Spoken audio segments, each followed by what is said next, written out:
नमस्कार दोस्तों, मैं डॉक्टर उदय प्रकाश वर्मा आप सभी का अपने इस चैनल आरएस कंपटीशन कैंपस पर स्वागत करता हूं। ये हमारा चैनल पे नेक्स्ट वीडियो है। पहले 2 वीडियो में हमने भारतीय इतिहास का जो सेक्शन सिंधु घाटी सभ्यता का था वो हमने डिस्कस किया था।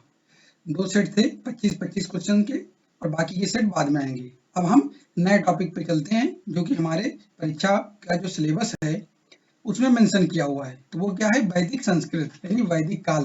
वैदिक काल का समय जो है वो कब से कब तक माना जाता है? वो 1500 ईसा पूर्व से 600 ईसा पूर्व के बीच में। अब उसको देखो 2 भागों में डिवाइड किया गया है। 1500 से 1000 ईसा पूर्व, इसको कहा गया पूर्व वैदिक काल यानी ऋग वैदिक काल, और उत्तर वैदिक काल, इसको 1000 से 600 ईसा पूर्व। तो ये डिवीजन किया गया है, 2 पार्ट में बांट दिया गया है। तो आर्य लोग कौन थे, भारत में कब आए, कैसे आए, कहाँ बसे, उनकी संस्कृति कैसी थी, उनका समाज कैसा था, उनके रीति रिवाज कैसे थे, और उनके जो आपसी संबंध थे वो कैसे थे, इसी के बारे में, उनकी पूरी संस्कृति के बारे में डिस्कस करना है।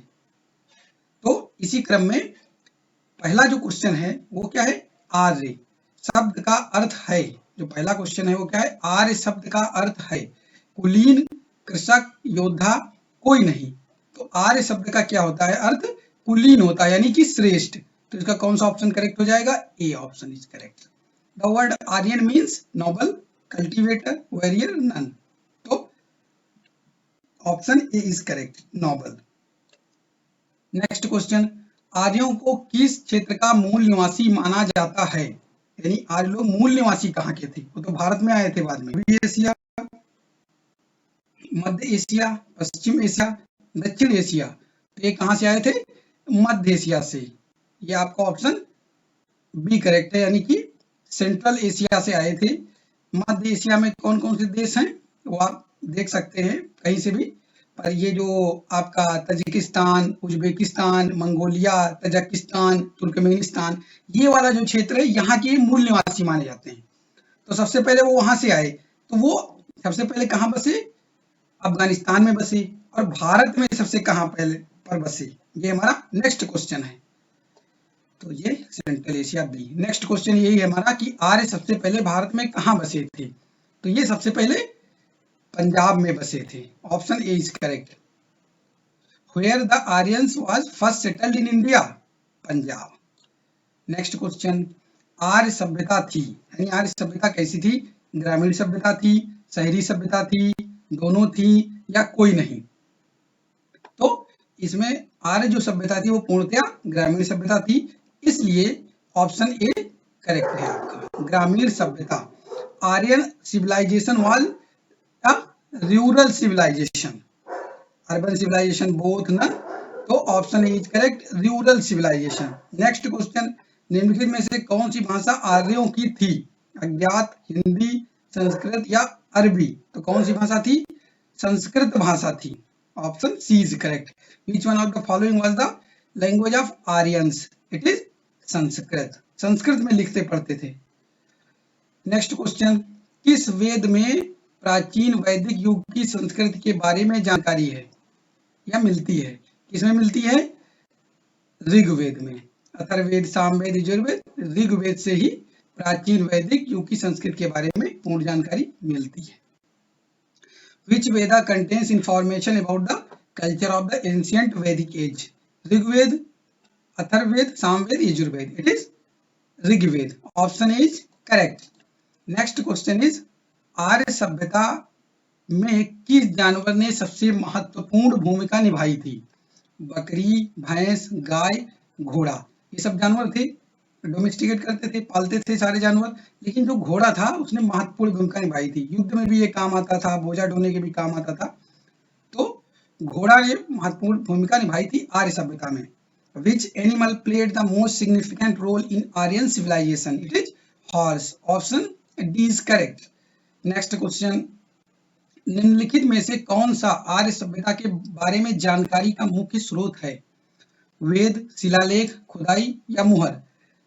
ये पूछ रहे हैं कि जो आर्य सभ्यता थी, आर्य समाज था, वैदिक कल्चर था, उसमें उसकी जानकारी हमें कहाँ से मिली कि उनका समाज कैसे था, उनका रहन सहन कैसे था, उनके अपने रिचुअल्स कैसे होते थे, उसकी जानकारी कहाँ से मिली है? ये वेदों से मिली है। Veda option is correct. Which one of the following is the main source of information about Aryan civilization? Vedas option is correct. Next question, आर्यों का मुख्य व्यवसाय क्या था? देखिए मुख्य व्यवसाय पूछा जा रहा है, मुख्य व्यवसाय, व्यवसाय तो सब होते थे, व्यापार है, व्यापार तो बहुत कम ही होता था, ना के बराबर नहीं होता था व्यापार, क्योंकि बार्टर सिस्टम चलता था, तो वो उस टाइप से था, मतलब ऐसा नहीं था कि दूर किसी देश को जा रहे हैं वहां से कुछ ला रहे हैं, उस टाइप का नहीं था। पशुपालन, कृषि, व्यापार, जो मुख्य व्यवसाय था वो क्या था? पशुपालन था, पशुपालन, और एक घुमंतू टाइप के थे, इसीलिए ब्रैकेट में चरवाहे लिखा हुआ है। ठीक है, कृषि दूसरे नंबर पे था। What was the main occupation of Aryans? Animal husbandry, option is correct, pastoral people. Next question, पुराणों की संख्या कितनी है? 20, 4, 18 या 108? देखिए ये क्वेश्चन यूपी पीसीएस में कई बार पूछा गया है कि पुराणों की संख्या कितनी है, तो ये कितनी है? 18 है, option C is correct. How many numbers of Puranas are there? तो ये कितने हैं? 18 इन नंबर्स, 18। नेक्स्ट क्वेश्चन, निम्नलिखित में से किस धातु की खोज आर्यों ने की थी? देखिए अगर आपने मेरे दोनों वीडियो देखे हैं पहले के, जो सिंधु घाटी सभ्यता के थे, अगर उसको देखा है तो आप ये कर ले जाएंगे। कांच से सोना, लोहा, टिन, क्योंकि वहां पे क्या था? कांच से था, सोना भी था, और चांदी भी था, कॉपर भी था, टिन भी था। लोहे से अपरिचित थे वो लोग, लोहे से अपरिचित थे। तो निम्नलिखित में किस धातु की खोज आर्यों ने की थी? ये लोहे की खोज की थी। Which one of the following metal was found out by Aryans? It is C, iron. निम्नलिखित में से किस जानवर को आर्यों द्वारा अगन्य माना गया है? ये नेक्स्ट क्वेश्चन है हमारा। घोड़ा, गाय, बकरी, भेड़, किस जानवर को माना गया है अगन्य? किसका? अब अगन्य का मीनिंग क्या होता है, मतलब क्या होता है इसका? आगे एक क्वेश्चन में दिया हुआ है कि इसका मतलब क्या है। तो कौन सा जानवर है? वो है गाय, यानी ऑप्शन बी, अगन्य। Which one of the following animal was deemed aganya by the Aryans? Horse, cow, goat, sheep. It is cow. Option B is correct. Next question. निम्नलिखित में से कौन से आर्य सभ्यता के सबसे महत्वपूर्ण भगवान थे? यानी किस गॉड को सबसे ज्यादा वो लोग उसकी पूजा करते थे? तो इसमें इंद्र देवता की सबसे ज्यादा पूजा करते थे। ठीक है। Which one of the following were the most important god of Aryan civilization? It is Indra. Next question, Rigveda में किस नदी को सबसे पवित्र नदी माना गया है? देखिए ऋग्वेद में कई नदियों का उल्लेख है, ठीक है, उनमें से किस नदी को सबसे पवित्र नदी माना गया है? सतलुज, सरस्वती, रावी, झेलम? इट इज सरस्वती, सरस्वती नदी को सबसे पवित्र नदी माना गया है, तो आपका ऑप्शन बी करेक्ट हो जाएगा, option B is correct. Saraswati नदी को ऋग्वैदिक काल में सबसे पवित्र नदी माना जाता था। Which is considered the most sacred river in the Rigveda? It is Saraswati. Next question, Rigveda में कितने प्रकार के देवताओं का उल्लेख है? 10, 22, 33, 51? How many types of gods are mentioned in the Rigveda? तो ये कितने प्रकार के हैं? 33 प्रकार के, option C is correct, option C is correct. 33 types of gods are mentioned in the Rigveda. Next question, निम्नलिखित में से सही जोड़ी चुने। देखिए इधर ऋग्वेदी नदी का नाम लिखा हुआ है, ठीक है, और ये उसका आधुनिक नाम लिखा हुआ है, जो आजकल हम उसको उस नाम से जानते हैं। ये नाम वो हैं जो ऋग्वेद में जिनका उल्लेख है, परशुड़ी, सुतुद्री, वितस्ता, विपाशा, ये ऋग्वेदिक नाम है, ऋग्वेदिक नदियों के नाम है। तो कौन सी सही है ये करना है, परशुड़ी, रावी। तो यही वाला आपका ऑप्शन सही है, परशुड़ी को रावी के नाम से अब जाना जाता है, पहले परशुड़ी आता था, तो ऑप्शन ए करेक्ट है। बाकी सुतुद्री, इसको सतलज के नाम से अब जानते हैं, बेतस्ता ये तो झेलम के नाम से जानते हैं, और विपाशा ये ब्यास के नाम से जानते हैं, इसलिए ऑप्शन ए इज करेक्ट, क्योंकि यही मैच कर रहा है इसमें, परशुड़ी यानी रावी नदी। ठीक है, select the correct pair from the following, Rigvedic river और मॉडर्न नेम। तो ये ऑप्शन ए करेक्ट हो गया इसमें, परशुड़ी, रावी, जो आजकल हम रावी बोलते हैं, जिसके किनारे कौन सा सिंधु घाटी सभ्यता का शहर था? रावी नदी के किनारे हड़प्पा। अगला क्वेश्चन, अस्तोमा सद्गमय शब्द कहाँ से लिया गया है? सामवेद, ऋग्वेद, अथर्ववेद, भगवद गीता। तो ये कहाँ से लिया गया है? ऋग्वेद से लिया गया है, Rigveda. Option B is correct. Where is the word अस्तोमा सद्गमय डिराइव्ड फ्रॉम? तो कहाँ से? Rigveda. Option B is correct. अब कभी कभी ये पूछ लें आपसे कोई कि अस्तोमा सद्गमय का अर्थ क्या है, तो हे प्रभु हम सभी को असत्य से दूर सत्य की ओर ले चलो, इसका ये मतलब है अस्तोमा सद्गमय। नेक्स्ट क्वेश्चन, स्तंभ का मिलान करें। अगला क्वेश्चन है। अब देखिए इधर क्या है? ऋग्वैदिक देवता दिया हुआ है और इधर क्या है? संबंधित क्षेत्र, यानी वो किस चीज के देवता थे? इंद्र युद्ध के देवता, पुषण पशुओं के देवता, वरुण पानी के देवता, विष्णु विश्व के पालन करता। तो देखिए इंद्र किसके देवता थे? युद्ध के देवता। और पुषण पशुओं के देवता माने जाते हैं, वरुण पानी के देवता और विष्णु ये विश्व के पालन करता। तो इसमें कौन सा ऑप्शन करेक्ट हो जाएगा? ए का पहला, बी का दूसरा, सी का तीसरा, डी का चौथा। तो इसमें अब देख लीजिए इसका ऑप्शन डी करेक्ट है। D option is correct. Match the column. Rigvedic god और related area. Indra god of war, Pushan god of animals, Varuna god of water, Vishnu fosterer of the world, यानी विश्व के पालन करता। It is option D is correct because A match 1, B match 2, C match 3 and D match 4. So option D is correct. Next question. ये statement based question है, कभी कभी ऐसे भी पूछते हैं। निम्नलिखित में से कौन सा कथन सही नहीं है? ये ध्यान दीजिएगा कभी कभी, अब यही गलती मत करिएगा। कभी कभी पूछा जाता है कौन सा कथन सही है, कभी कभी नहीं सही है, तो यहाँ पे नहीं वाला आपको निकालना है कि वो सही नहीं है। तो देखिए वैदिक सभ्यता ग्रामीण प्रकृति की थी, तो ये तो थी, ग्रामीण ही थी, एक क्वेश्चन पहले आ चुका है, ठीक है। फिर से देखिएगा तो आपको दिखेगा वैदिक सभ्यता ग्रामीण प्रकृति थी, ये सही है। आर्य लोहे से अपरिचित थे, तो ये कथन सही नहीं है क्योंकि आर्य लोहे से परिचित थे, ठीक है। तो इसमें ऑप्शन यही करेक्ट है, ये बी वाला, खा वाला, ये सही नहीं है। बाकी ये देखिए गोमती नदी को गोमल के नाम से जाना जाता था, तो ये ऑप्शन करेक्ट है। ऋग्वेद काल में स्त्रियों की स्थिति बहुत अच्छी थी, ये भी है, स्त्रियों को पढ़ने को मिलता था और वो पूजा पाठ भी करवाती थी, सब कुछ था। वो तो लेटर वैदिक पीरियड में चेंजेज आ गए महिलाओं की स्थिति में, और भगवान भी बदलने लगे धीरे धीरे कि ये पहले इंद्र देवता की खूब पूजा होती थी, बाद में फिर प्रजापति जी आ गए, तो इस तरीके से चेंजेज आते गए। Which one of the following statement is not correct?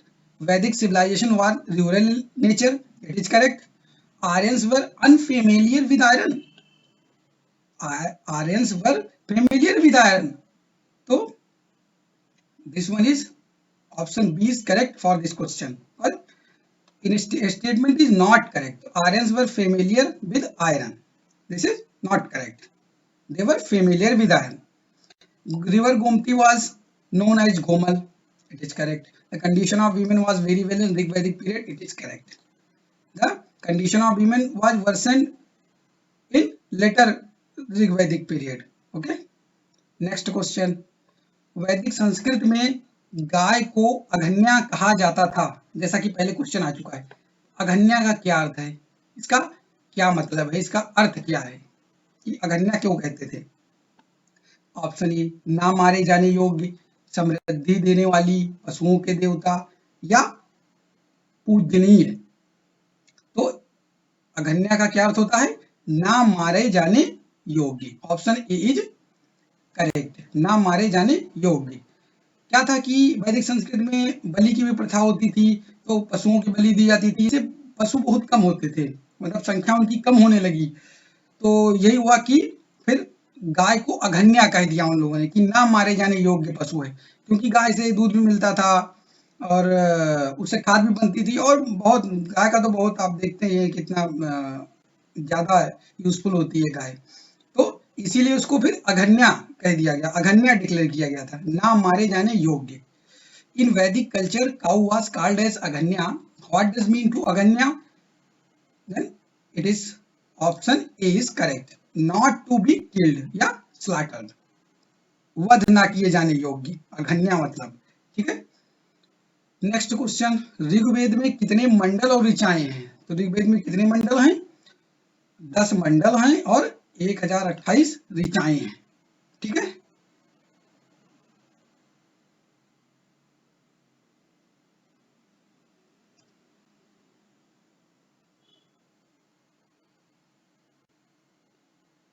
Rigveda में 10 मंडल और 1028 ऋचाएं हैं। How many mandals and hymns are there in Rigveda? Option B is correct, this one. Next question, Rigveda काल के निम्नलिखित देवताओं में से किसे पुरंदर, किलों को तोड़ने वाला कहा जाता है? यानी पुरंदर किसे कहा जाता है? तो जो गॉड ऑफ वॉर हैं, कौन गॉड ऑफ वॉर हैं? युद्ध के देवता किसे कहा जाता है? इंद्र देवता को, उन्हें पुरंदर कहा जाता है। ऋग्वेद काल के देवताओं में उन्हें पुरंदर कहा जाता था, किलों को तोड़ने वाला। Which one of the following god of Rigvedic period is called as Purandar, breaker of forts? Option C is correct, Indra.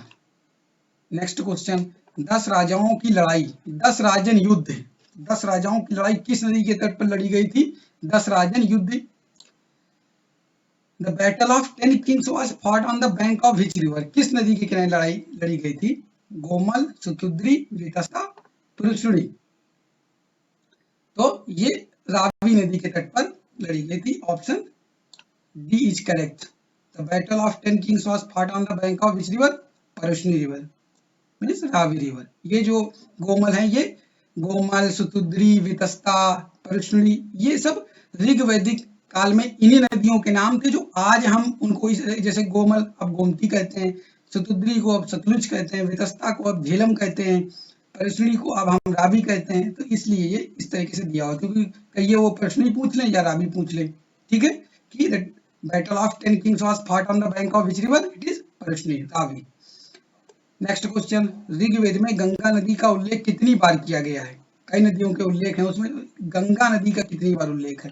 ठीक है, 11 बार, 1 बार, 51 बार, 101 बार। तो गंगा नदी का केवल 1 बार उल्लेख है, तो ऑप्शन बी इज करेक्ट।